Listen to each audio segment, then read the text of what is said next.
Abonnez-vous et cliquez aussi sur la petite cloche de notification pour ne rien rater de nos prochaines vidéos. N'oubliez pas de partager aussi la vidéo et de la liker. Afrique N24.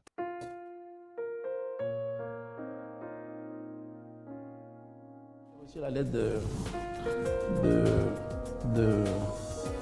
d'un responsable d'une association de consommateurs qui disait: Monsieur le Président, vous avez dit mandat social, mais vous avez augmenté tel prix, vous avez augmenté tel prix, etc. Mais mandat social, si vous gérez mal, vous ne pouvez pas faire du social. Parce que aujourd'hui, le poste le plus élevé dans notre budget, c'est le remboursement de la dette. Donc, mandat social ou pas, vous avez pris une dette, vous devez rembourser. J'aurais préféré que ce soit l'éducation, l'agriculture ou la santé.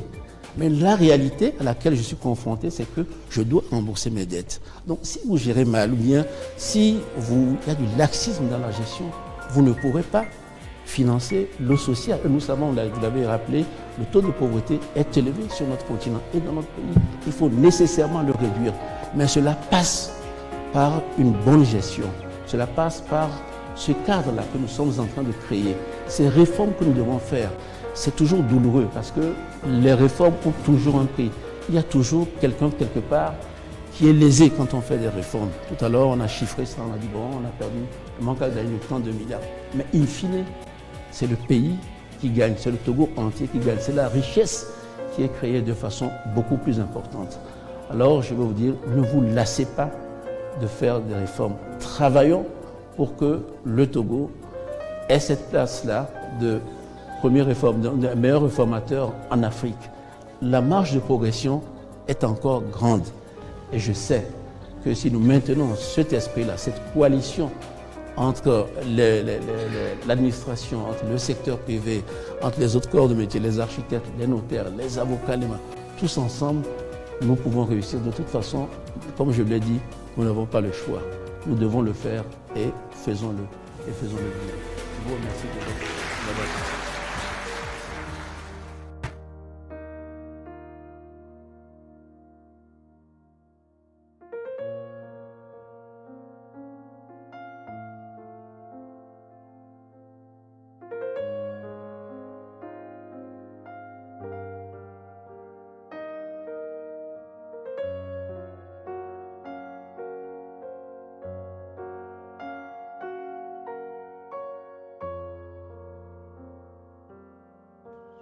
La dette, quand il la contracte, c'est pour financer des investissements. Il y a souvent des délais de grâce. Et la dette doit générer des ressources pour son amortissement. C'est lui-même qui a décrété mandat social à la veille de l'élection présidentielle du 22 février 2020. Ils ont gagné une réunion de Doing Business. Et comme tout le monde parle du naufrage donc, de ce mandat social, ben bon, il invente ce truc à qui il faut interpeller, mais il faut payer la dette. Il faut une bonne gestion. Mais c'est bien. Mais quand la bonne gestion suppose que lorsque il y a des détournements ou des présomptions de détournement, on cherche, on creuse et on punit les détourneurs, les délinquants au col blanc. Fédénalité a découvert un dossier sur lequel certains prédateurs ont dissipé 500 milliards de francs CFA. Ça n'a jamais été éclairci. Vous vendez le pétrole pendant au titre de l'année 2019. La France dit que le Togo lui a vendu du pétrole pour 155 milliards. Vous n'avez jamais déclaré. Et ça fait des années. Vous vendez des pierres précieuses. Ça fait des années. Et vous parlez de remboursement de la dette. C'est du foutage de gueule. Le général m'amène, après les événements, je dirais criminels, donc du 21 avril chez moi, à Lomé, dans le cadre de ce contentieux, je me suis rendu chez le général Memène qui m'a dit, il ne sait pas pourquoi, mais ils ont une peur bleue de ton arrivée. Parce que c'est des choses que je vais mettre au goût du jour. Et puis, il ne faut pas oublier que, je crois, en 2010, il y a eu le PPTE, le point d'achèvement. Et la dette a été annulée. Et il avait été fait obligation donc au Togo que ce stock de dettes qu'on a annulé devrait servir au social, c'est-à-dire améliorer le système éducatif et sanitaire, et puis également investir dans l'autonomisation de la femme. L'annulation de la dette avait cette obligation. Mais vous voyez l'état dans lequel se trouvent nos infrastructures scolaires et sanitaires. Vous voyez les souffrances de nos femmes.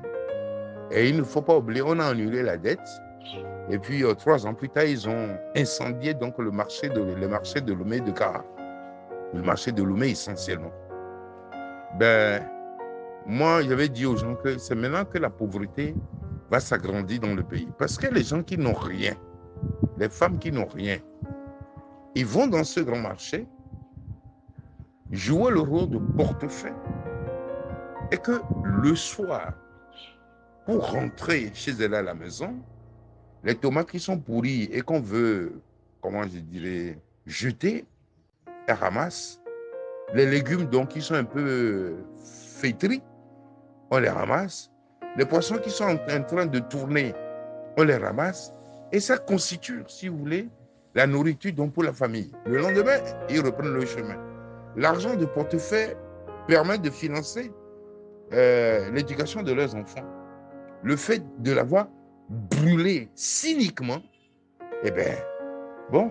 ça a grandi, ça a cru la pauvreté dans le pays, sans oublier le nombre de morts, le nombre de femmes mortes, les fonds de commerce qui sont consumés.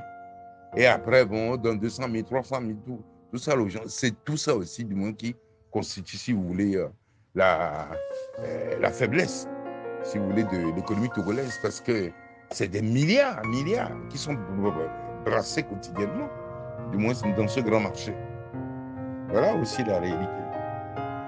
Donc, mes amis, courage, nous y arrivons doucement, mais nous serons à l'arrivée.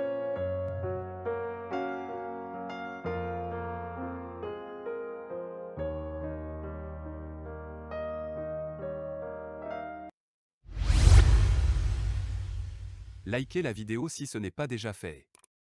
Laissez aussi votre point de vue en commentaire.